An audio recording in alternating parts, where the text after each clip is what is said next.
Chapter 1. You know what they say. Always a bridesmaid, never a bride. Autumn Daniels made the joke even though it hurt. For some reason, she assumed she'd be married before Marianne. Marianne laughed. You're not the bridesmaid. You're the maid of honor. Thanks for the reminder. She walked over to the closed door of the dressing room in the bridal shop. How does the dress fit? Do we need to make any alterations? I don't think so. Come on in and tell me what you think. Autumn did as her sister bid and smiled. You will make a lovely bride next week. Alex is lucky to have you. I know. It's good to know you didn't let that law degree get to your head.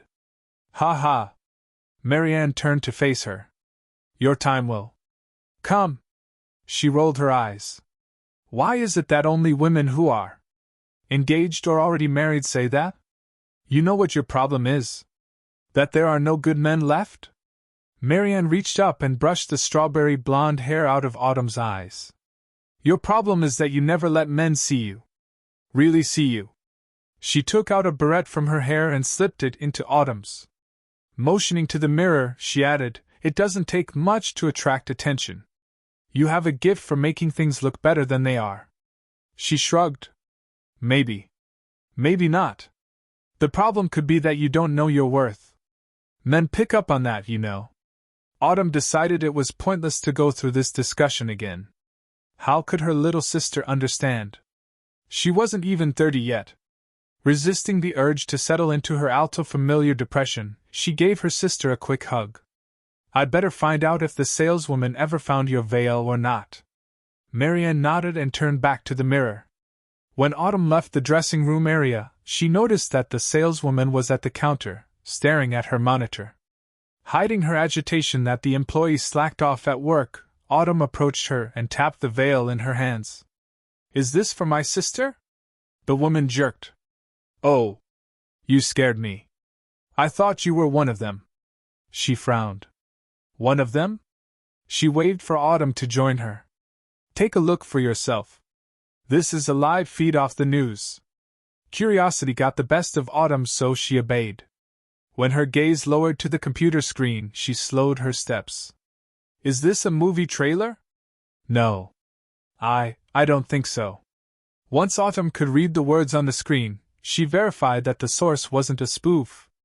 Are the other news stations reporting the same thing? Do you have a television? Right over there in the corner. Autumn hastened to the small area by the window and changed the channel from the cooking show to all the news stations she knew about. She had to be dreaming. This kind of thing didn't happen, not in real life. This couldn't be real. And yet, even as she wanted to deny it, the proof was right in front of her. Aliens. Little gray men. And President Jordan was making the announcement right at the United Nations. Autumn? She jerked and spun around. Her sister's fiancé laughed. You look like you've seen a ghost. Well. Her gaze drifted back to the television resting on the small table by the wedding catalogs. You're not too far off. President Jordan stood at the podium as he continued to speak. At this time, we don't know the aliens' intentions, but we assure you that all the governments of this world are coming together to determine the best course of action. This is cute, Alex Cameron said, shaking his head. I don't think it's a joke. Come on. There's no way this is for real. She picked up the remote and pressed the channel button several times. It's on every channel. They even suspended soap operas for this. Oh no. How will we ever survive without knowing who fathered the blonde floozy's baby? Hiding a grin, she handed him the remote. Don't believe me? Check your favorite channels. I came here to take your sister to lunch, not get involved in these silly games. He glanced around the room. Where did she go?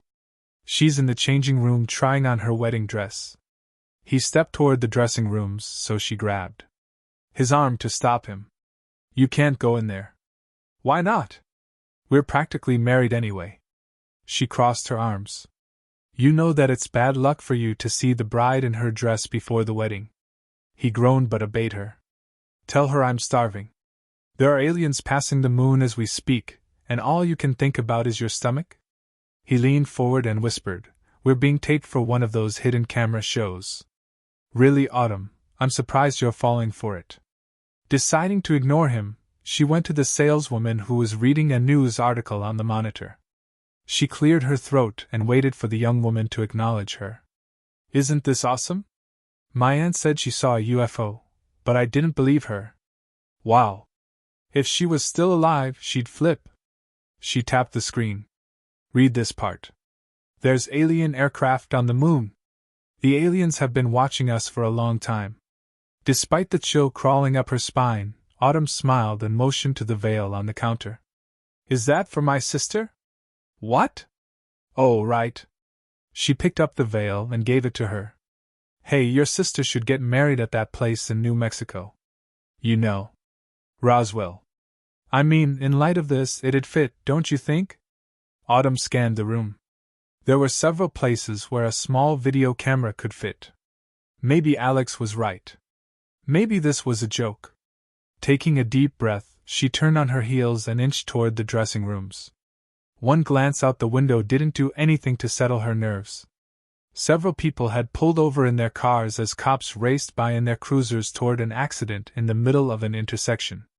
A man walking past the window with his friend paused and held his iPhone up so his friend could see it. Autumn caught a brief glimpse of President Jordan on the phone. This couldn't be a joke. At least, not a joke in this shop. But who would set up a joke to an entire section of town? It was possible, but still. Why would a TV show go to such lengths to do that? She pushed her rambling thoughts aside and entered the dressing room area. "Marianne, I have the veil." She waited, but her sister didn't answer. "Marianne?" She knocked on the closed door. After a tense moment passed, she turned the knob and stared at the crumpled wedding dress on the floor. "How long does it take for a woman to get ready for lunch?" Alex asked, coming up behind Autumn. Glancing at him, she forced the sudden panic aside. "Do you still think this alien thing is a joke? What's going on here? Where's Marianne?" She bent down to pick up the dress. A bra and panties fell to the floor. Marianne's shirt and pants hung on the hook by the door. Her purse rested on the seat. What was going on? Marianne wouldn't run off without her clothes or her purse. He stormed back to the front of the store. As he talked to the sales clerk in impatient tones, Autumn knelt down and searched through her sister's purse, hoping to find some clue as to what happened to her. Whatever it wasn't good. Her sister wouldn't leave without telling her. As she pulled out the lipstick, compact mirror, pocketbook, and other items from the purse, she spread them on the floor in front of her. All she found were pictures. A tear trickled down her cheek at the photo of her and Marianne when Marianne graduated from college. Then there was a picture of Marianne with Alex. They looked so happy. They were happy. Marianne looked forward to getting married. She hardly talked about anything else. So why would she leave? It didn't make sense. Autumn sat down and willed her mind to clear. If she could just think clearly, she'd be able to figure out what was going on.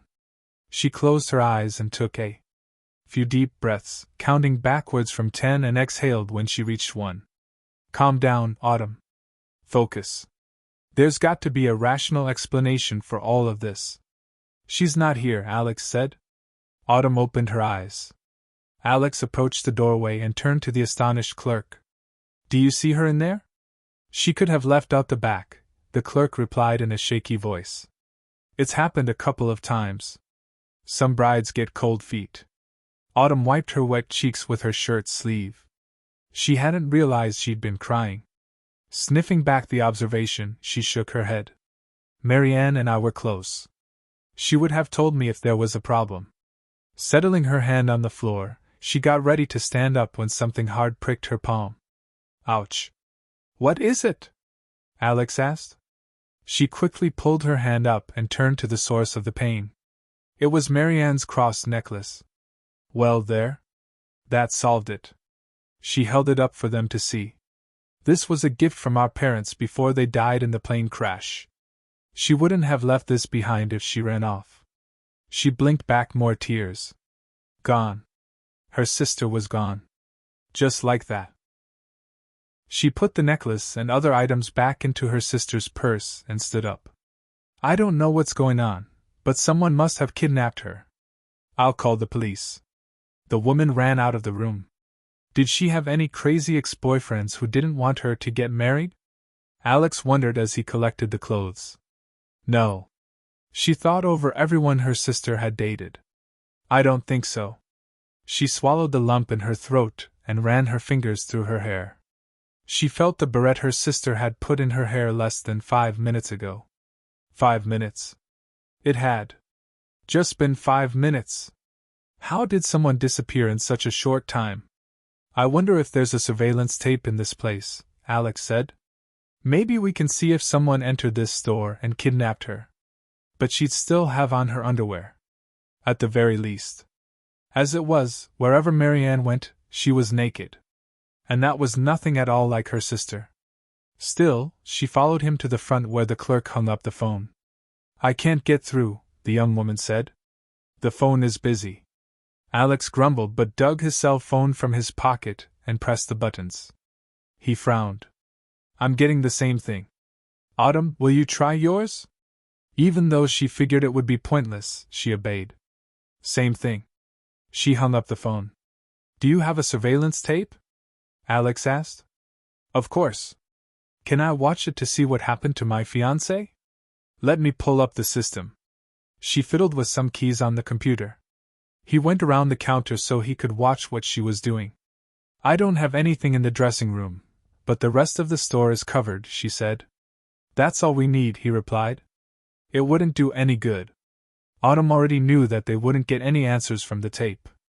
She reluctantly turned her attention to the window. What had started as a slight disturbance had turned into a full-blown panic. People ran past the store, crying out for others that they couldn't find. A woman had stopped pulling her stroller, and was weeping over an empty seat with a sippy cup and toddler clothes hanging over the belt strap. A fire truck and ambulance roared by, dodging a few cars that remained in the street. We interrupt this program for another special report, the TV news anchor said. She rushed over to the television and sat in front of it, turning up the volume. Approximately 6 minutes ago, there have been reports of people disappearing all over the globe. We have footage of this phenomenon coming into the station as I speak. The scene on the TV switched to a video where a woman stood in front of a building interviewing a man. 1 minute she was there asking him a question and the next, she was gone. A chill raced up Autumn's spine. They replayed the event in slow motion, but there was no indication as to how the reporter disappeared. The next scene was of a group of children playing a ball game. 1 second they were there and the next they were gone. All they left behind were their clothes. Autumn clutched her stomach. She was going to throw up. Did that happen to Marianne as well? She put her face in her hands and took deep breaths so she wouldn't pass out. Where did all those people go? Where did Marianne go? How did something like this happen? And how was she going to get Marianne back? Chapter 2. In the blink of an eye, Autumn's entire life changed, and not for the better. What was she supposed to do without her sister? Marianne was the one person who understood and loved her through all the hardships in her life. It was their parents' deaths that brought them close. And now her heart ached with an emptiness that even their parents' passing hadn't caused. She closed her eyes and more tears slid down her cheeks. The phone rang next to her bed. She turned her head to her nightstand and mechanically lifted the phone to her ear. She cleared her throat. Hello? Girl, you aren't going to take another sick day, are you? She groaned. Is it Tuesday already? Yes. She lifted her head and saw the time on the clock. It was midday. In the confines of her dark room, it was hard to tell day from night anymore. Look, I can't keep covering for you, Alicia said in a firm but gentle voice. You know how Hampton is. With all those people disappearing, sales have dropped, and that means I have to bear the brunt of his foul mood all by myself. Autumn rubbed her eyes and sighed. Her friend was right. She needed to get back to work. She couldn't spend the rest of her life in bed.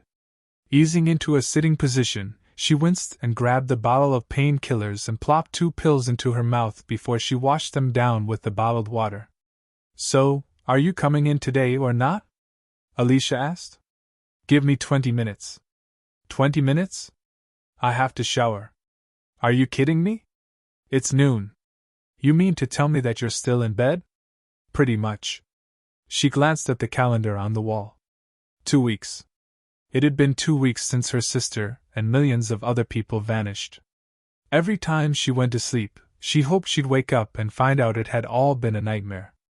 But each morning she woke up and dialed her sister's cell phone only to hear that it was out of service.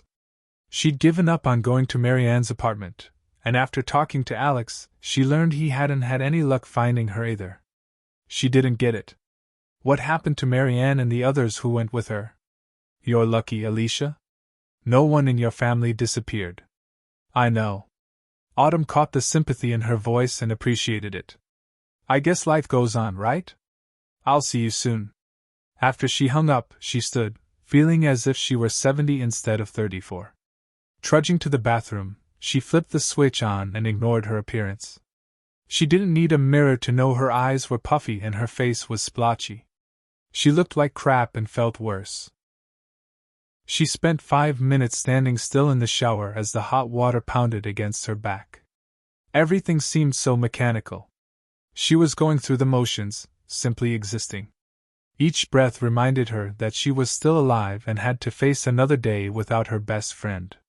She picked up the shampoo and worked it into her hair. The tangles would never get out unless she applied the conditioner, which she did. After she was done bathing, she got dressed and slipped on her sister's necklace. It was all she had now. At least until Marianne returned. As foolish as it was to hope that everyone who vanished would suddenly come back, she held on to it. When she got to the department store, Alicia looked relieved. She asked the male customer to wait before she ran over to Autumn and whispered, "It's been non-stop ever since people vanished. I mean, they all want to return items they bought for their friends and loved ones. I don't know what the price was on the blouse when he purchased it 3 weeks ago. Do you remember?" Autumn glanced at the tall, slender man in the dark suit holding an open box. "You'd think with the way he's dressed, he would have gotten his girlfriend or wife a better gift," she whispered. "That blouse was only $25. Thanks." The pretty African-American woman hurried back to the register and took the blouse from the man.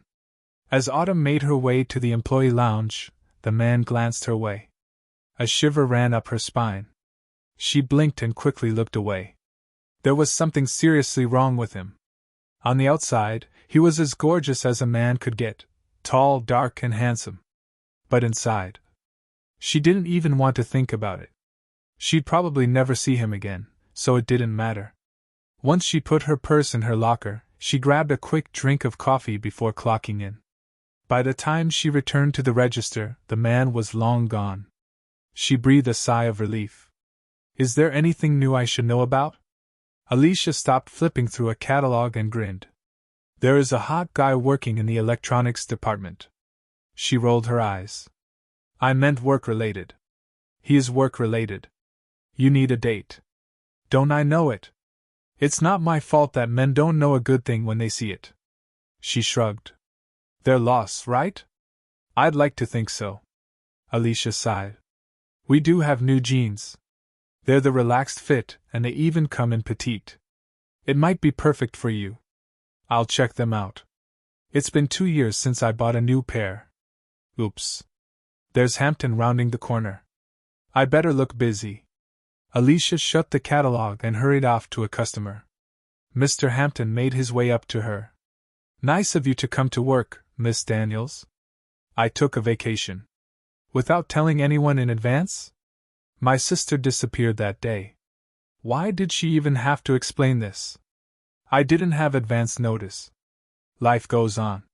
Some of us are still here and need clothes." She bit her tongue so she wouldn't snap at him. With the economy suffering as it was, she couldn't afford to lose her job. "Slot. Next time, plan it ahead of time so I can fill in for your." As he walked away, she stuck her tongue out at him. So, what if it was childish? She'd just lost her sister and best friend, for goodness sakes. Some understanding would go a long way. Two women came up to the counter and placed 2 shirts and a skirt in front of her. Autumn forced a smile and took the items. Good afternoon. Did you find everything you were looking for today? Yes, we did, the blonde said. Then she turned to her friend. It's about time the truth was told. I saw one when I was a girl. My aunt was even abducted. We weren't the only ones who had these encounters. Millions of others have too. Autumn slowly rang up the clothes as she listened to them. Were they talking about aliens? As in little green men and UFOs? The blonde's friend looked apprehensive. Why would they wait all this time before contacting us? They didn't, the blonde answered, obviously excited. They'd been coming down here since that Area 51 incident. The government's known about them all along. They've been keeping everything classified. Autumn cleared her throat. The total comes to $50.35.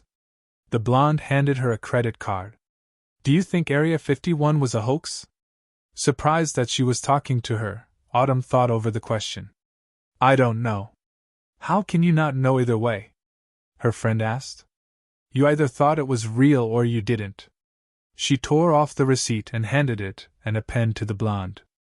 Well, if you're asking if Area 51 is where they conduct experiments on little green men, then I say no. The government has technology that is years ahead of what we know about, so it's logical to assume that Area 51 is where they make and test this technology. Now, if you're asking if I believe in another intelligent species, the answer is yes. It'd be ridiculous to think that humans are the only ones in the entire universe. The blonde smiled. That's a good point, but this is not the first time aliens have them to appear before the entire world. They'll be broadcasting live at the United Nations at 7 tonight. Isn't that exciting? The eerie feeling was coming back to her. Autumn waited until the blonde signed the receipt before she tore off a copy and gave her the card back. When Autumn said intelligent species, she wasn't thinking of the Area 51 and UFO type of phenomenon. She was thinking of something obscure that would never make it to Earth. Something that would forever remain in the far reaches of space. But having a debate about it was the last thing she wanted to do. So she simply returned the blonde's smile and handed her the bag full of clothes. The blonde's friend shook her head. It's all a hoax. There are no aliens. What we'll see on TV is going to be a holographic image. And why would the governments of the world do that? The blonde asked. To unite us into a one-world government. If enough people panic over this, they'll convince us the only way to be safe is to unite. The blonde laughed. Oh, come on. You need to stop listening to those crazy conspiracy shows. Well, we'll see who has the last laugh when Big Brother takes over, won't we? The two women left in the middle of their friendly argument, and Autumn was glad for it. She rubbed her temples. A headache was coming on, and if she didn't take another pain pill soon, it was going to get worse. She found Alicia talking with a customer and motioned that she was going to take a break. Alicia waved for her to go. Grateful, Autumn left the store and entered the heart of the mall. She got a quick bite to eat, and it seemed that everyone around her was talking about the aliens making their first appearance in front of the world. After she finished her muffin and soda, she went to make a purchase she vowed to never make again. She bought a pack of cigarettes and headed for the nearest bench outside the mall. Her hands trembled as she unwrapped the carton. She knew it was wrong to smoke, but it was either that or commit herself to the nearest mental hospital. There was only so much stress a person could handle before she broke down. She grabbed her lighter and lit the end of her cigarette. After 3 years of not smoking, she took her first drag and closed her eyes, savoring the taste. How she missed tobacco. So it wasn't good for her. Did that matter when her entire world was falling apart? As she exhaled, she began to calm down. It's all a dream. I'll wake up. It'll be Marianne's wedding day and we'll laugh this whole thing off. How she wished that was the case. Trying not to break down in front of everyone, she looked around. It amazed her that people could slip right back into their daily routine as if nothing had happened. She took another drag and exhaled the smoke. Well, that wasn't exactly true. Some people did talk about their missing loved ones, but for some reason, this unveiling of the aliens took precedence over the vanishings. In fact, there seemed to be an expectancy that tonight would answer their questions about the disappearances. She hoped so. Even if she didn't fully believe aliens were real, she hoped that something might be resolved tonight. The Watchers are watching you. Her head jerked up. She saw the man who'd returned the blouse walk by her. Did he say that? He didn't look in her direction. He just laughed and said something into his cell phone. No. It couldn't be him. She returned her gaze to her shoes and got ready to take another puff from her cigarette. Autumn, we know who you are. Again, she directed her attention to him. It came from him. Didn't it? There was no one else around. As he crossed the pedestrian crosswalk, a dark shadow surrounded him, and in the midst of that shadow, she saw slanted black eyes staring back at her. Startled, she dropped her cigarette. Ouch! She jumped off the bench and swiped it off her leg. After she stepped on it, she glanced back at the crosswalk. The man was gone. She took a deep breath and scanned the full parking lot. Did it happen again? Did more people vanish? Her hands shook so badly that her lighter fell to the ground. What was going on? Were people going to be removed from the earth until everyone was gone? And the biggest question of all kept picking at her: exactly where did the people go? A driver backed a car out of a parking spot. As soon as she realized it was him, she nearly cried with relief. Thank goodness. No one else was disappearing. She watched the man as he drove by. There were no shadows this time. There were no voices. Closing her eyes, she waited for her heartbeat to return to normal before she headed back into the mall. It was just nerves. It had to be. She'd had little sleep in the past 2 weeks and a great amount of stress. Even if some people could return to their lives as if nothing happened, she couldn't. Her sister was missing. A lot of sisters, brothers, mothers, fathers, relatives, and friends were missing. She recalled the announcement on the radio for people in the Bismarck area who had lost a loved one to join the support group. Maybe if she joined, she'd start getting some answers. Chapter 3. Autumn stepped into the school auditorium, unsure of what to expect. The room was practically full. It gave her some comfort to know that other people were also concerned about what had happened. She didn't feel so alone anymore. Others had been affected by losing loved ones in the twinkling of an eye. She checked her watch. 5 o'clock. She could only stay a half hour before she had to return to work. Ignoring her growling stomach, she bypassed several people who lingered in the aisles so she could find a seat. She could eat after work. Right now, she needed answers. Autumn? She stopped and scanned the crowd. Over here. Her gaze focused on Alex, who was standing in the middle of a row that was toward the front of the auditorium. She waved and made her way over to him, saying "Excuse me" as she struggled to avoid bumping into anyone who was already sitting. In this large place, it was nice to see a familiar face, and they both loved her sister, so they had something in common. I had no idea there'd be so many people, Alex said over the hum of voices surrounding them. She sat next to him and nodded. This is good though. I went to work today and it's like no one vanished. It was spooky. She almost told him about the strange man she saw but decided against it. Things are starting to settle down. The first week was the worst. The police had to put down some riots. Really? He laughed. You're kidding, right? No. I rarely left my apartment. He stopped laughing and cleared his throat. I'm sorry, Autumn. I didn't mean to be rude. It's fine. I guess it's my fault for not turning on the TV or checking the internet. It has been hard without Marianne. Her heart went out to him. He must feel the loss as deeply as she did, just in a different way. You were supposed to be on your honeymoon by now. So much for that, huh? He ran his hand through his hair and exhaled. Listen, Autumn. He shifted in his seat and leaned closer to her so that no one overheard them. You know that I thought the whole alien thing was a joke when I first heard about it, but I was wondering. What? Did he ask himself the same thing she did but was afraid to say it? She decided to venture on it. You think the aliens took her?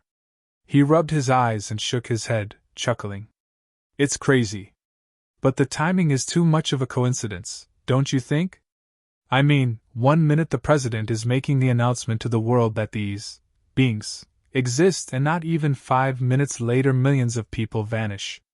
I've thought the same thing. He looked relieved. You have? She nodded and took a deep breath. I don't know what else it could be. She glanced around the room, wondering if anyone else was thinking the same thing. That's not the strangest part. She returned her attention to him, noting the anxious tone in his voice. Sometimes I think I'm being watched. I even woke up in the middle of the night and thought I saw an alien standing by my bed. I've heard of alien encounters, but I always thought they were people's imaginings, you know? She gulped. The knots in her stomach tightened. What did it look like? Like what you'd expect it to. Gray with large slanted eyes. Like the ones you see in movies.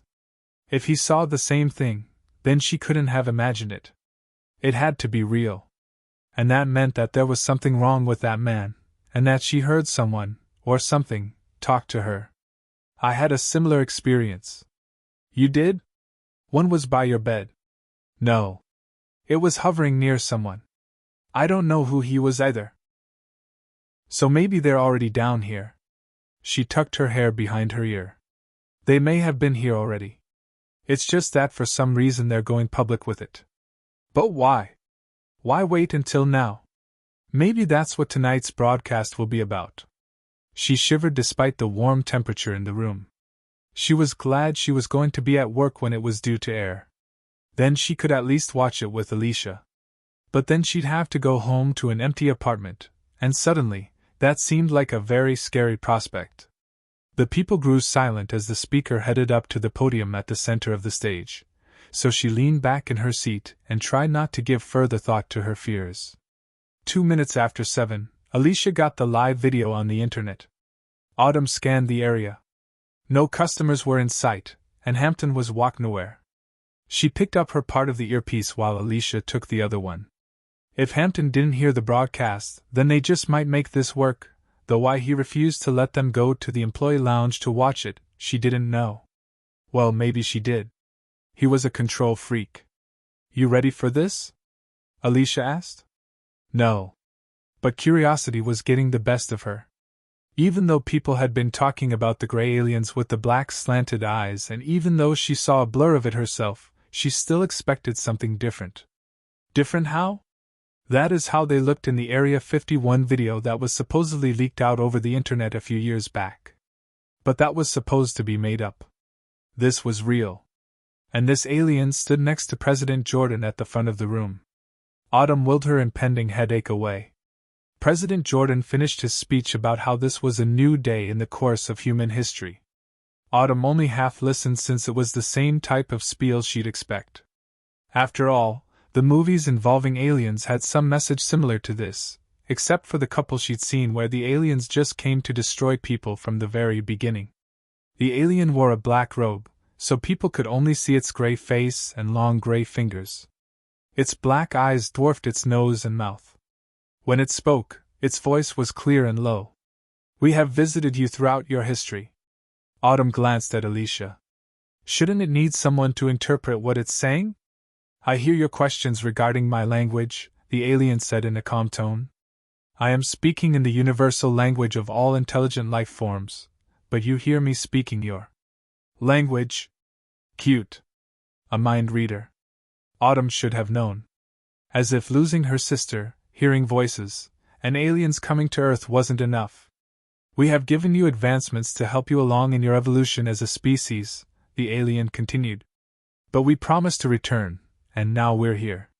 You are now ready for the next stage in your evolution. You have come to the knowledge of the deoxyribonucleic acid, which you've abbreviated to stand for DNA. This genetic code is what we deposited here thousands of years ago. We have helped you along in your early development, as a parent watches and cares for a child.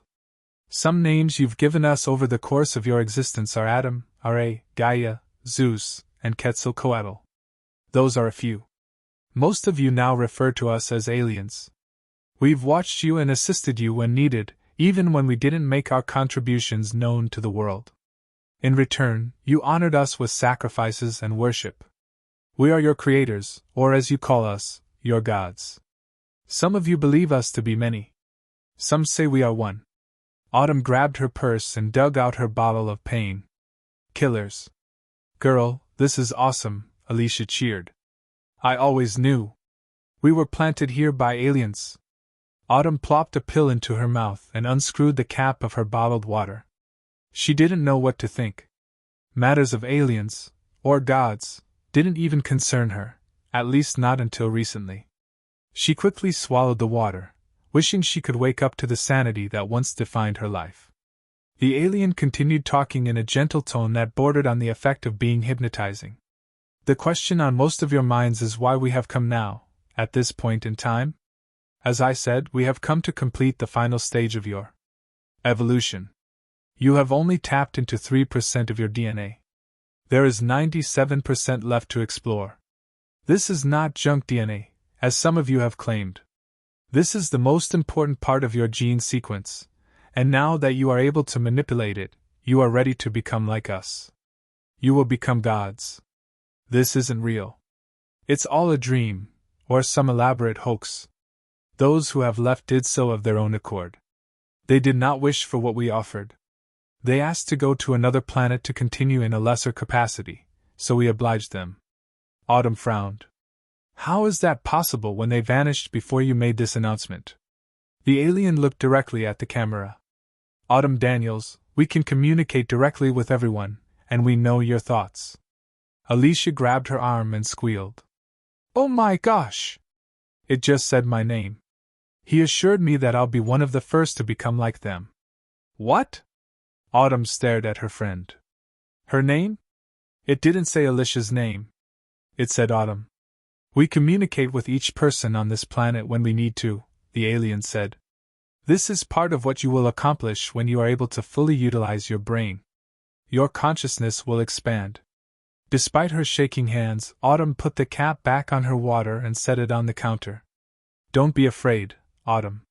Marianne is safe, the alien assured her. Alicia laughed. It said that my parents are waiting to see me. When I evolve, I'll be able to cross into the dimension where those who've died reside. I always knew there were other dimensions.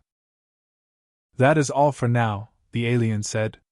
When I return, I will bring more of my kind to get the process started on the next step in your evolution. Then it disappeared. President Jordan smiled. That's interdimensional travel for you. For some reason, Autumn wasn't reassured about anything. Maybe they took Marianne for their research? Hadn't aliens been abducting and experimenting on people for decades? Marianne had to be somewhere on this planet. The knot in her stomach tightened. Alicia jumped out of her chair. I have to call my cousin. I wonder if she got called by name too. I'll be back. She took the cell phone out of her pocket and dialed the number as she left. Autumn wished she could be as happy about this as Alicia was, but she wasn't. Something was wrong. Maybe she was the only one who sensed it. Rubbing her temples, she willed the painkiller to start working. When her headache left, she could figure out what to do next. Chapter 4. It was a week later when Autumn saw him again. Except this time, she wasn't at work. This time, she was sitting on a bench outside the Bismarck Capitol, staring at the red flowers spelling North Dakota in front of the legislative building. She and Marianne used to walk the perimeter of the lawn and talk. The pain didn't get easier. As she dabbed the tears from her eyes with a Kleenex, someone whispered, "We're watching you." She recognized the voice. It was the same one she heard her first day back at work. She hadn't heard it since. Turning her gaze to the source of the voice, she saw a black limousine creep under the tunnel at the front entrance. Something about it made her skin crawl. A quick look around revealed no other cars. She debated whether or not she should investigate. Had it not been for that familiar voice, she would have returned home. Since no one was in sight, she ran to the entrance and slowed as she neared the tunnel. She had entered the Capitol building through the doors beneath the steps in the past, before the fateful day when the World Trade Center and Pentagon were attacked on September 11, 2001. That entrance was closed off for good. At least, that's what people were led to believe. She slowed and peered into the tunnel. The limousine was still there, the engine humming softly. A security guard stood at the open door and 2 men got out of the car. One was the same person who had returned the blouse. Another was a man she didn't recognize. They didn't walk into the building as she expected. Instead, they turned and waited for the third person. Only it wasn't a person. It was an alien. She shouldn't have been surprised to see one. But she was. As she watched the alien enter the building, the man from the store glanced in her direction. In the moment his eyes met hers, the alien also turned to look at her. Then a white light flashed in front of her eyes and the man, an alien, looked away. She blinked. The light hadn't affected her like it should have since it was as bright as the sun. She looked back at the man and alien and realized that they hadn't seen the light. In fact, they acted as if they hadn't even seen her. But they had to have seen her. They made eye contact with her. So why didn't they call her out? She should have been relieved, so why did the cold feeling of panic wrap itself like a snake around her heart? Turning around to leave, she bumped into an elderly man who was taking keys out of his pocket. "You don't need keys," she told him. "The doors are unlocked." He looked at her as if she were crazy. "I'm the janitor. I come here every Sunday, and I've always needed these keys." "But they just entered the building." "They?" He peered over her shoulder. "Who is they?" "The men and alien from the limousine." She glanced back. The tunnel was empty. "Okay. This is getting really spooky." When she looked at the man, he patted her on the shoulder and smiled. "It's been a tough month." She waited until he walked up the steps above the tunnel before she hurried to her car. Despite the spring air, she shivered. She slipped into her car, turned the ignition and blasted the heat. Something strange is going on. This isn't right. Something doesn't add up. She glanced at the clear blue sky. Not a single spaceship was in sight. She saw some footage of the pyramid-shaped spacecrafts that had emerged over the capitals of every nation in the world, but those had been the only ones to descend to Earth. Then they left after representative aliens came to speak with the leaders. The government had dispatched the military to take care of the riots, but other than that, things were calm. And maybe that wasn't a good thing. Maybe it was too calm. Too normal. What if it was the calm before the storm? Autumn spent the next 3 days trying to get the image of the limousine and its occupants out of her mind. What were they doing at the Capitol building, and on a Sunday, and entering a portion of the building that had been closed off to everybody since the 9/11 terrorist attack? She struggled to make sense of it. All the pieces were there, right in front of her. The vanishing. The aliens. Men taking aliens to SECR. Shiver. What if they weren't there to help? Autumn glanced up from putting the sales prices into the computer. Alicia was helping a customer. Though the aliens hadn't made an appearance before the entire world since the televised appearance with President Jordan at the United Nations, people seemed more at peace about the vanishing. Obviously, there were some who weren't, but the general population accepted it. Yesterday, the aliens kept the sunlight going for a full 24 hours to give them an example of their control over the solar system. She glanced down the aisle and saw the sun had finally shifted to its normal 3 p.m. position. Time had resumed back to normal. They promised other signs in the days to come to prove that they were the gods of old, the gods of myths and legends. Gods who were really aliens. She returned to the cash register and entered in the next sales price. It was too much to take in. She didn't want to think about it. What she wanted was for her sister to come back. Alicia walked up to the counter. "Pink is your color," she told the customer before looking at Autumn. "Don't you think pink and black look sharp together?" Forcing a smile, Autumn nodded. "I always thought red and black together was too bold. Pink is more subtle. Plus, it's on sale, right, Autumn? 25% off." The customer took out her debit card. "In that case, I must have it. I have a job interview, and I want to look my best. Good luck." Alicia swiped the tag under the scanner. In this economy, I feel fortunate just to work in retail. Oh, the alien told me I'd get the job. Really? When? Autumn asked. When he gave that speech at the UN. Well, I guess it could be a she. It didn't seem to be a specific gender. Did you think it was a man or a woman? Probably neither, Autumn replied. Then how does it reproduce? Autumn shrugged. What did she care? Alicia giggled as she put the pantsuit into the store bag. Obviously, if it put us here and watched our evolution, it figured out its own ways for that. Maybe they clone each other or live forever. You know, I heard that people can prolong their lives by hundreds of years if they can keep their bodies in good health. Maybe they figured out the secret. Maybe that's part of what they'll teach us. The woman swiped her card and punched in her PIN number. I certainly am ready for a change. When I was in college, I consulted a psychic and she told me that in my future, I would unlock my third eye. She tapped the middle of her forehead. I don't know exactly what she meant, but I feel that a sense of destiny is upon me. Alicia picked up the receipt and glanced down at it. Well, Ms. Hayden, I hope the alien was right and you get the job. Left. Ms. Hayden thanked her, took the bag and receipt, and Alicia turned to Autumn and squealed. Good things are coming our way. I just know it. Autumn's fingers itched to hold a cigarette. It had been a bad idea to go back to smoking, and now that she didn't know how to quit again. Marianne had given her the support she needed for the task. And now that Marianne was gone. Choking back a sob, Autumn picked up her purse. Do you mind if I take a break? Not at all. I'm in such a good mood that even Hampton can't get me down today. Go out and enjoy the fresh air. As she walked out of the side entrance, she wondered, once again, why everyone seemed normal.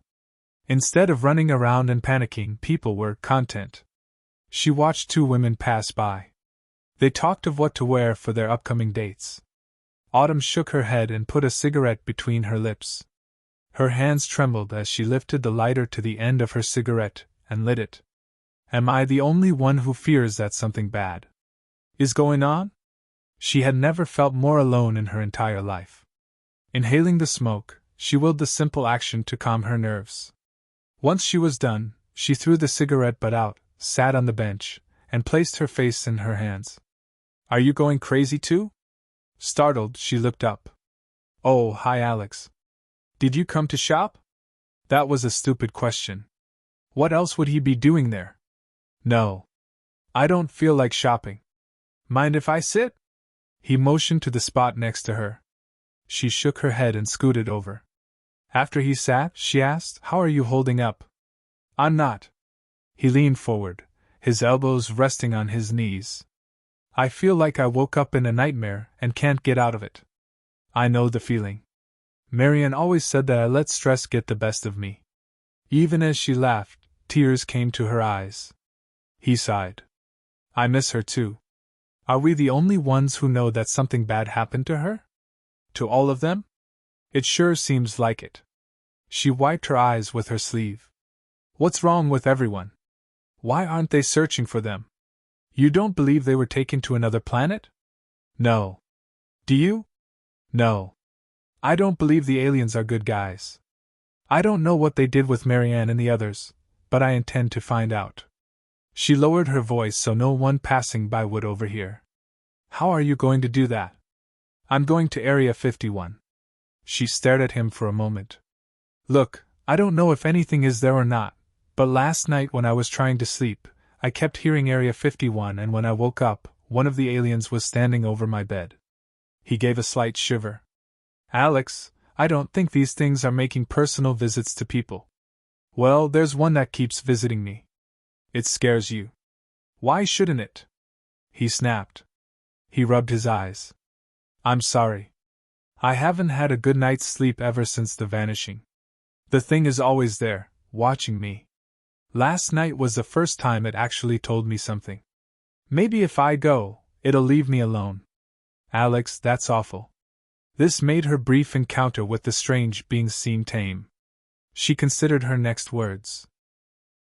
Do you really think Marianne and the others are there? Somewhere underground, maybe? I don't know. But I have to find out, or else I'll never be at peace again. She stared at her hands as she quickly weighed the pros and cons of her rash decision. Finally, she realized that she would do anything to get Marianne back, safe and sound. Can I go with you? Straightening his back, he shot her a cautious look. Are you sure? She's my sister. If I don't take this chance to rescue her, I'll never be able to live with myself. When do you plan to leave? Tonight. But shouldn't you get a good night's sleep first? I won't sleep. Not with that thing hovering over me and staring at me with its creepy black eyes. She saw his point. If she was going through that, she wouldn't want to sleep either, at least not alone. I'll tell you what. We'll take turns driving. That way, you can get some sleep on the way to Nevada. His body relaxed and he smiled. Thanks, Autumn. He stood. I should pack. Is 7 okay? Sure. I can get off early. And if Hampton had a fit, let him. This was her first real chance to find her sister, and there was no way she was going to blow it. Chapter 5. The drive through the night should have worn Autumn out, but it didn't. Something deep down told her that a piece of the puzzle was about to fall into place. She was doing more than sitting around and wondering what to do next. She needed this. Needed to act. To do something. Anything. Her sister was out there, or up there. She glanced at the clear sky. The stars twinkled. The spaceships were only over the major cities of the world, and North Dakota apparently was too small for aliens to bother with. Well, except for that strange occurrence at the Capitol. Nothing about that was reported on the news, and it should have been. She sighed and shook her head. Changing the radio station, she glanced at Alex, who slept in the passenger seat. She wondered what the alien standing over his bed at night wanted with him. The irony wasn't lost on her. If anyone had told her aliens visited them while they were trying to sleep a month ago, she would have called them crazy. As much as she wanted to get back to a sense of normalcy, she feared that nothing would ever be normal again. The radio played out a soothing tune. Good. She needed something mindless to listen to. Up ahead the vacant road, she saw a figure in white standing in front of her. Startled, she pressed her foot to the brake, careful not to slam it. As she slowed, she blinked several times. She was seeing things. There was no way she could be seeing what she thought she was seeing. But as the car came to a stop, the headlights bounced off the man's body. This can't be happening. First aliens and now angels? The man in white with his wings almost hidden behind him motioned for her to leave the car so she could talk to him. She gripped the wheel as she debated whether to obey him, wake Alex up, or just drive around him. The figure standing before her was imposing, to say the least. His expression was grim, making him seem more intimidating than he might actually be. The only assuring thing about him was the concern in his eyes. But even as her heart slowed, she couldn't fully relax. After all, he wasn't a cute little baby with wings fluttering around with a bow and arrow. Licking her lips, she decided to talk to the angel. She softly opened the door and shut it, careful not to wake Alex. Her steps were hesitant. This thing was different from the dark shadow she'd seen emanating from that man in the mall. You must turn back, the angel said.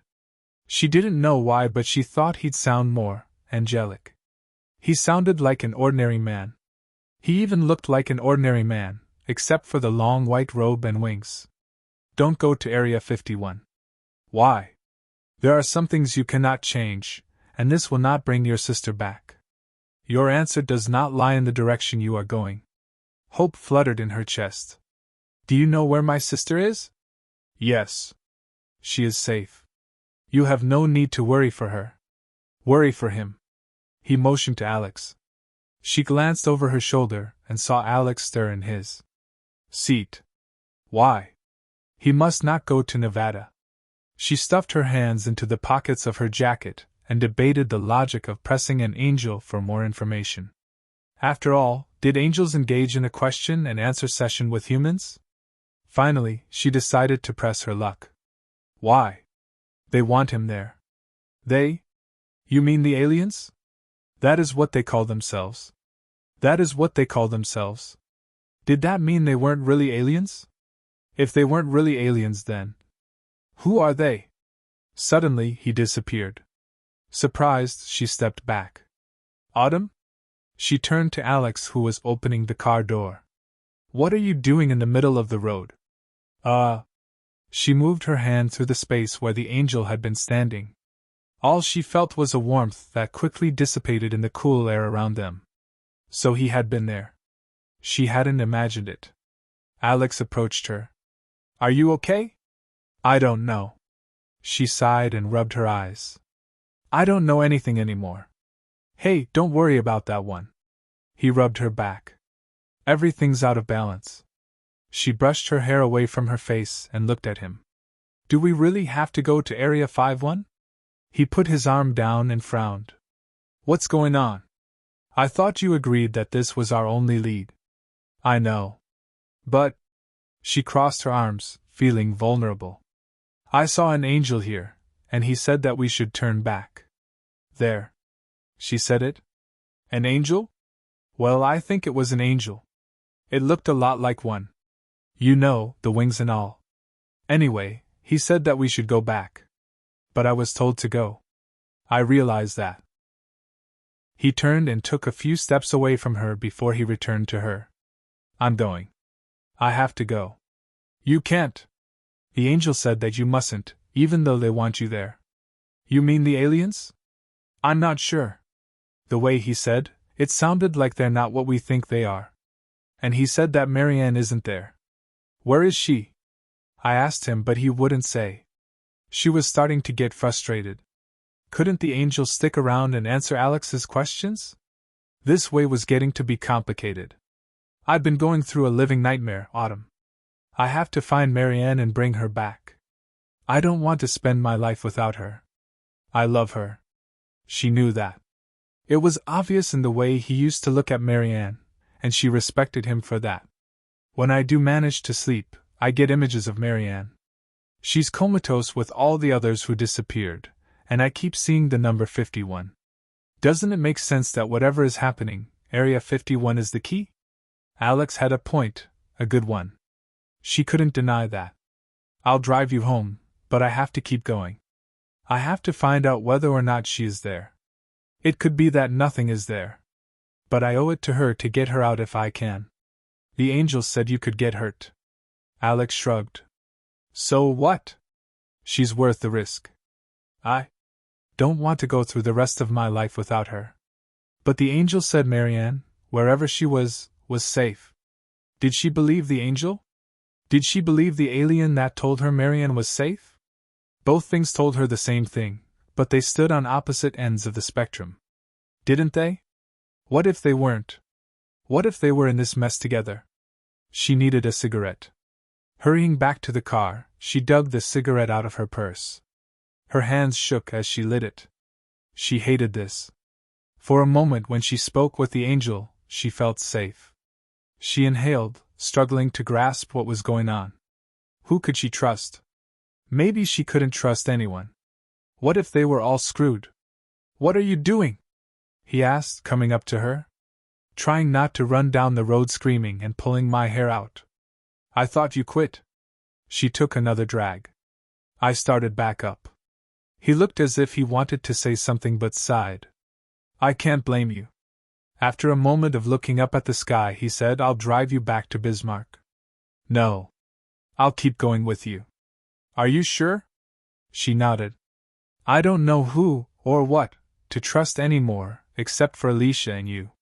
She finished smoking her cigarette and threw it on the road where she stomped on it. Do you want to drive or sleep? I'm wide awake. I'll drive. She went to the passenger's side and slipped into the car. He got in next to her and shut the door. I guess we'll find out soon enough if she's there or not. She buckled her seatbelt and settled into the seat. Yeah. I guess so. Chapter 6. A full day passed before Alex parked the car close to Area 51. Autumn examined the flat landscape. Nothing was around for miles. Why did you park here? I have an image in my mind. The alien I told you about, the one that stood by my bed, sent it to me, telepathically. It said that I would know where to go when I got here. He took a deep breath and motioned to the still night in front of them. This is it. That didn't make sense at all, but that was just one more thing that didn't make sense, so she wasn't surprised. Instead, she shrugged and got out of the car. Well, let's find out what's going on. He turned off the car and lights. She waited for him to approach her before she spoke. Where do we go? This way. He motioned south, so they proceeded along the desert terrain in silence. She shivered and zipped her jacket. Though there wasn't a breeze, she felt as if something cool passed by them. Glancing behind them, she noted that nothing out of the ordinary was in sight. Still, it spooked her to no end. Were they being watched? And if so, by what? She didn't detect any cameras. Perhaps a satellite had picked up their location? No. Whatever it was, if it was a person or alien or whatever, it was close. Suddenly, she got the nagging suspicion that they should have obeyed the angel. Well, it was too late to turn back now. They were here, and for better or worse, they had to find out if Marianne was here or not. He stopped. Surprised, she halted her steps and watched him. It's somewhere along here. He pointed to the ground. Turning her attention to the sand, she squinted in the moonlight until she noticed a faint line in the ground. She knelt down and brushed the sand out of the way. It continues through here, Alex said, tracing the area with his hands. It forms a square. What would something like this be doing out here, so far from anything? It's a door. He wiped the sand until he exposed the latch. I think we're supposed to go down here. Autumn rubbed her forehead in disbelief as he pried the door open. Who would put a door leading into the ground out here? And more importantly, why would they do it? He pulled out his keychain and turned on the flashlight he had on it. Take a look. She reluctantly obeyed. Down the hole was a series of rungs. Great. It wasn't exactly something she wanted to do, plunge into a dark abyss where who knew what laid at the end of the path. But she'd come this far, and she wasn't about to turn back now, especially not when she was about to find out if her sister was somewhere down there. Did the alien show you this too? She whispered, even though there was no one around them. Well, there was no one that she could see. And that thought made her shiver. What if someone or something was watching them? The alien sent me a series of images, and this is one of them, Alex answered. I'll go down first and you follow. Okay? She nodded. The descent into the darkness might have spooked her. But it wasn't as scary as she imagined. At least no creepy, slimy creatures slithered up to kill her. If she'd been watching a movie or dreaming, that's exactly the kind of horrible thing that would have happened. No. She wasn't watching a movie, nor was she asleep. She reached the bottom without incident. The passage was quiet enough that she could hear their breathing in the small concrete horizontal tunnel that led to more darkness. Of course. It had to be dark.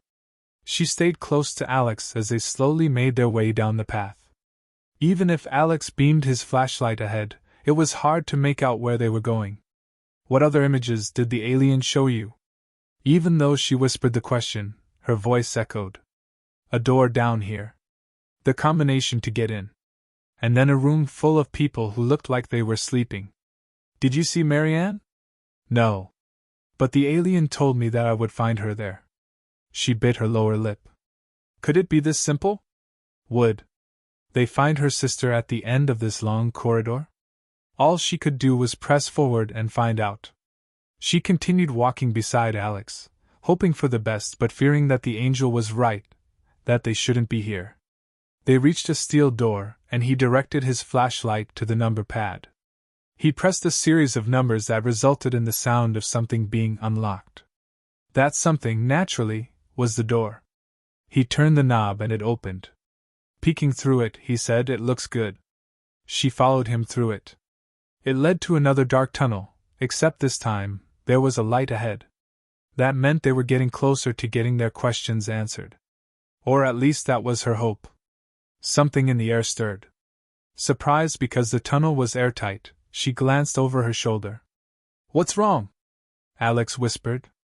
In one instant, she was standing, aware of the pervasive feeling of cold air that swept through the corridor and circled them, and in the next instant, she was engulfed in a sudden warmth that made her collapse, rendering her unconscious.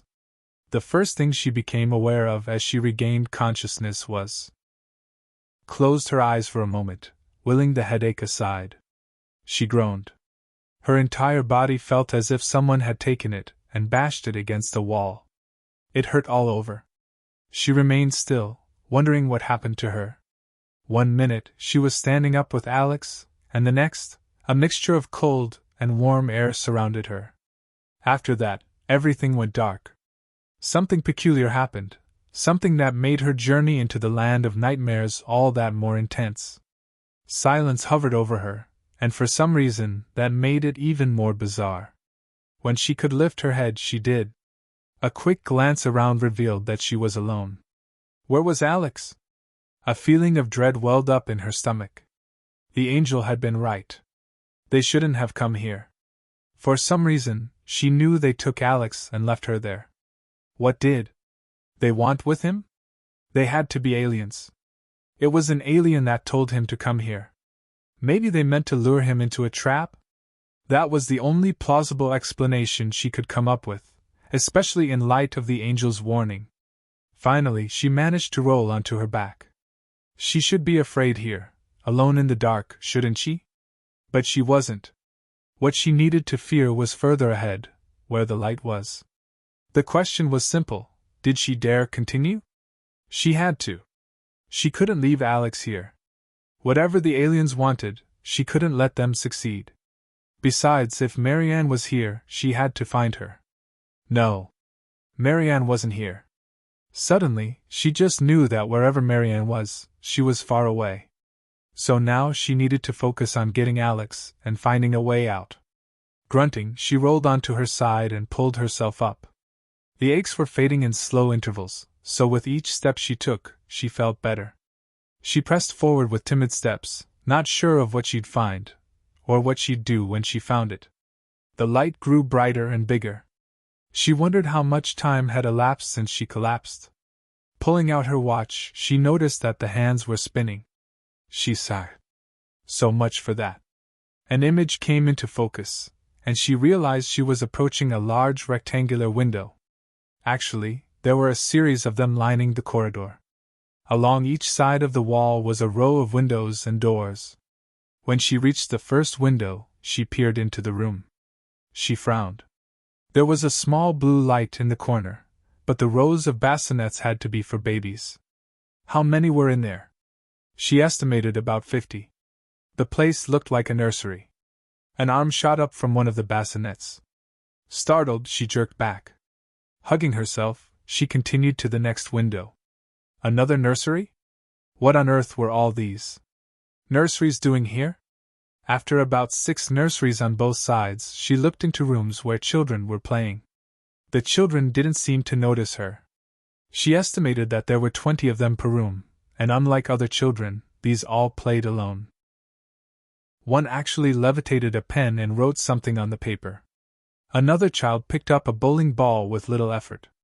Another one jumped up to the ceiling and came back down, landing on his feet. Odd children. Or maybe they were super children. She passed those rooms. For some reason, they gave her an unsettling feeling in the pit of her stomach. They couldn't be normal. But what were they doing here? She was near Area 51. Shouldn't she see aliens? Where are you, Alex? She noted a slight drop in temperature, so she quickened her pace.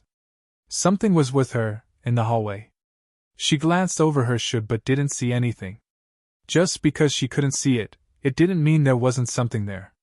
If she wasn't so spooked, she would have laughed it off. But something was wrong. Seriously wrong. And no matter how hard she tried to rationalize it, she couldn't dislodge the feeling that she was being watched, and closely so. Oh man, she really could use a cigarette right about now. As she hurried down the corridor, she looked through the windows of more rooms and noticed that adults were lying, unconscious, on what seemed like hospital beds. Men and women were hooked up to monitors. Each room had only one person in it, and as she stepped up to one of the windows, she realized that this particular room had 2 extra people in it. She recognized the man and woman who stood above Alex's sleeping form. Alex! She inched out of their viewing range so they wouldn't notice her. The man with dark hair stood above Alex with a needle. She squinted. He was injecting something behind Alex's left ear. But what? From where she stood, it was impossible to tell. There was no doubt that the man was the same one who had returned the blouse, and the one she'd seen entering the Capitol. The woman who wrote something into her clipboard was Ms. Hayden. So this was her new job. Autumn wondered how she was going to get Alex out of there.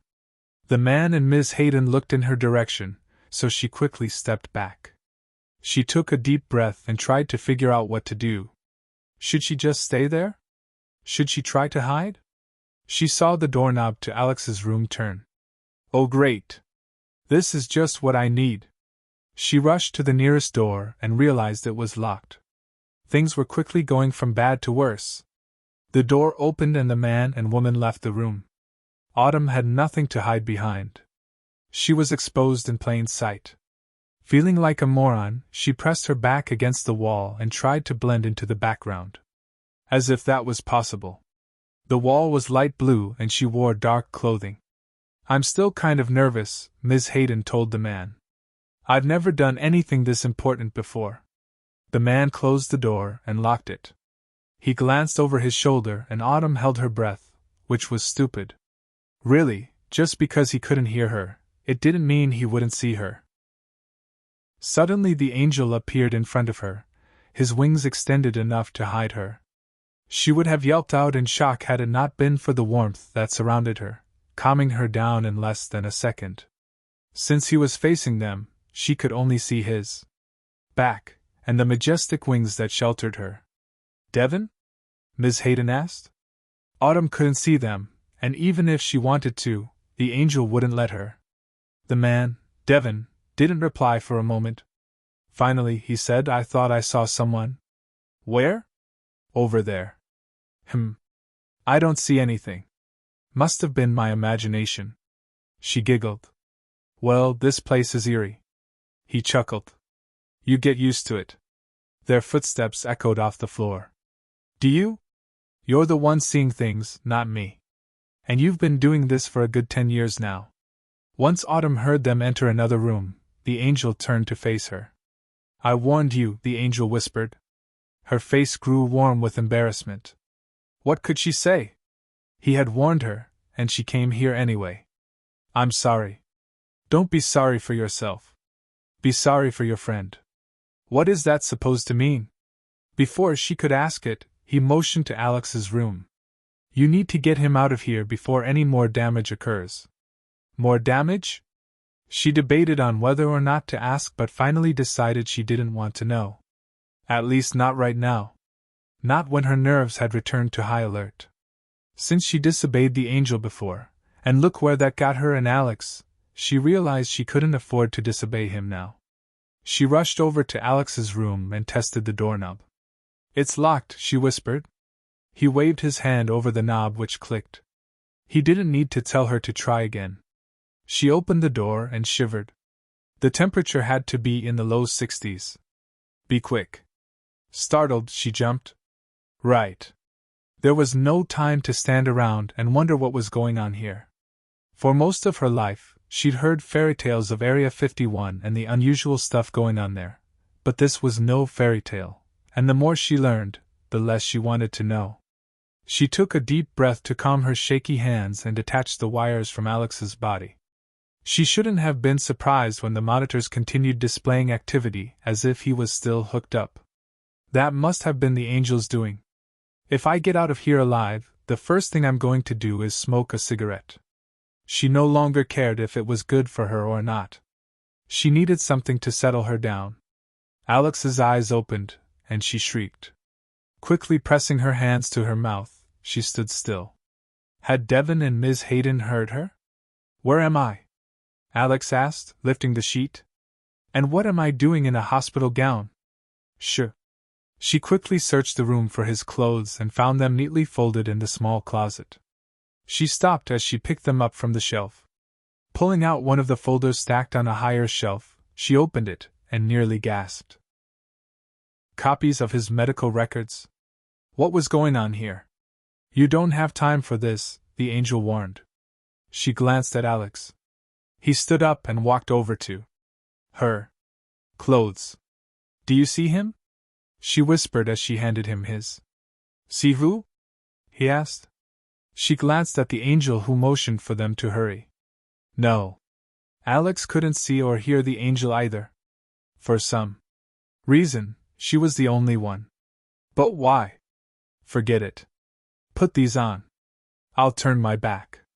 She approached the window and looked out of it. The hallway was empty. That was good. She looked at the angel. He didn't seem concerned at the moment, so that had to be good too. She hoped. How she hoped. Right now she just wanted them to get out of there alive. I'm ready, Alex said, coming up behind her. The angel pointed out the door and down the hall back to where she'd come from. Let's go this way, she softly said as she bolted from the room. Hers. Alex obeyed without question, his footsteps light behind. She took a moment to look over her shoulder when she heard Ms. Hayden laugh. The angel stood in the center of the hallway, his wings extended so she couldn't see Ms. Hayden, and Ms. Hayden couldn't see her or Alex. Autumn didn't know how the angel managed it, but she figured that angels had abilities of protection that humans didn't. Angels. She couldn't believe it. A month ago, she didn't even believe in such things. But so much had changed in the course of a month. Her entire world had been thrown upside down, and she couldn't tell what was real or imaginary anymore. For all she knew, this was all a strange dream. One she couldn't wake up from no matter how hard she tried. By the time she and Alex reached the door at the end of the corridor, she reached for it, but something cold reached up and grabbed her hand. Startled, she looked up and saw something fading in and out of the light. Alex's face paled. He screamed and backed up against the wall. Get it away from me! Get it away! The thing blew past her and approached him. No! Get away from me! He held his hands out as if to stop something. Autumn stood there, watching in a mixture of horror and shock as Alex sunk to the floor, trembling and whimpering. She reached out to grab the dissipating shadow, but her arms went through the air. All she felt was a trace of cold air swirling in front of him. What is going on? She blinked several times, trying to find the thing, to figure out what it was. The angel appeared next to her and touched her shoulder. In that instant, she could clearly see it. It was an alien, and it hovered over Alex. He belongs to us, it hissed. But it didn't talk to her. It talked to the angel. No, the angel said. Yes. The time for decision has not yet come. You cannot claim him as long as he hasn't made his choice. The alien scowled, and as it did, its face changed. Its eyes grew smaller and turned red while horns protruded from his forehead. As soon as she saw the transformation, it vanished. The angel released his hold on her and touched Alex's shoulder, and Alex quickly calmed. His fate hangs in the balance. It is prudent that you never bring him here again. The angel looked at her. Do you understand now why I told you not to come? She gulped. Why? She cleared her throat. Yes. She didn't just see what she thought she did she? You need not fear for Marianne or the others. They are safe, as I told you. It's the ones who are left that are going to face the great delusion. What do you mean? She swallowed the lump in her throat. What delusion? Are the aliens here to help as they claim? You just saw it for yourself. He motioned to Alex, who was blankly staring ahead, who wasn't even aware of what was going on around him. Those who vanished are safe with God. Worry not for them. Worry for yourself. Your fate also hangs in the balance. Before she could ask him what he meant, he turned his attention down the hallway. Go quickly. Then he disappeared. Alex groaned. She knelt by him. Come on. We need to go. She grabbed his arm and helped him to his feet. What happened? He rubbed his forehead. I have a headache. Questions could wait. Already, she could hear a group of people running from another hallway. She turned the doorknob, and the door opened. "Come on." Alex stumbled forward and crossed the threshold. She joined him, reached for his hand, and led him down the dark corridor. It seemed to her that a light guided their way from a long distance. The closer they got to the light, the more it eluded them. The door behind them echoed as it opened. "Down there!" Ms. Hayden called out. "Don't let them get away." Those words must have broken Alex out of his trance, for his pace grew stronger. "Hold it! You are not authorized to be here!" a man yelled. "Then we'll be happy to leave," Autumn thought. She was out of breath by the time they reached the door. Alex pulled it open and motioned for her to go first. A gunshot fired, nearly missing them. Who was she to argue? Ladies first seemed good to her. She darted through the door before another shot rang through the corridor. Alex followed her and slammed the door shut. Satisfied that he wasn't hurt, she climbed the rungs that led to the exit. Her chest hurt from the exertion of breathing, but she pressed on. Faster. She had to go faster. Alex was at her heels, which helped motivate her along. Someone pounded on the door. "It's locked. I can't get out." Did she dare look? Was the angel there, working another miracle on their behalf? No. She couldn't break her attention. She had to keep going. By the time she reached the exit, she was gasping for air. She dug her fingers into the ground and used her remaining strength to pull herself out. Alex emerged right after her. Collapsing, she watched as he hobbled to the steel door and closed it. Then he gathered the surrounding sand to cover it back up. Relieved, she looked up at the stars that seemed to be spinning. Realizing she was dizzy, she closed her eyes and waited for the whirling sensation to pass. When she opened her eyes, she studied the stars and noticed that some were still moving. She brought her hands up to her head and groaned. No. Those weren't stars. They were alien spaceships. No. That wasn't right either. Yes, they were UFOs. Many of them, and they were coming to Earth. Only they weren't aliens. They were of a darker, more sinister nature. They were demons. Demons. Angels. Really, did she believe in such fairy tales? Could she afford not to? How else could she explain what just happened? "Autumn," Alex said, crawling over to her, also worn out. "Autumn, we lost a day." "What?" She finally turned to face him. "My watch. It says that it's May 12th. May 12th? But it's May 11th. It was May 11th. A day? They had been in there for a full day.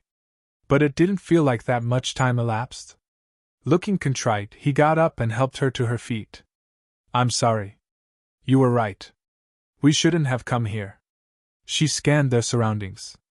Nothing seemed different. It all looked like they hadn't even gone down there. Even his car was on the side of the road, untouched and waiting for them. "Let's go back to Bismarck." He reached for her arm. She leaned against him. Her strength had departed her, and she didn't even want to contemplate the loss of time, or what it might mean. She just wanted to go home and wake up to find that this had all been a dream. One terrible, frightening, nightmarish dream. She wanted to feel normal. But she feared that she'd never know the meaning of normal ever again. The nightmare, it seemed, had just begun.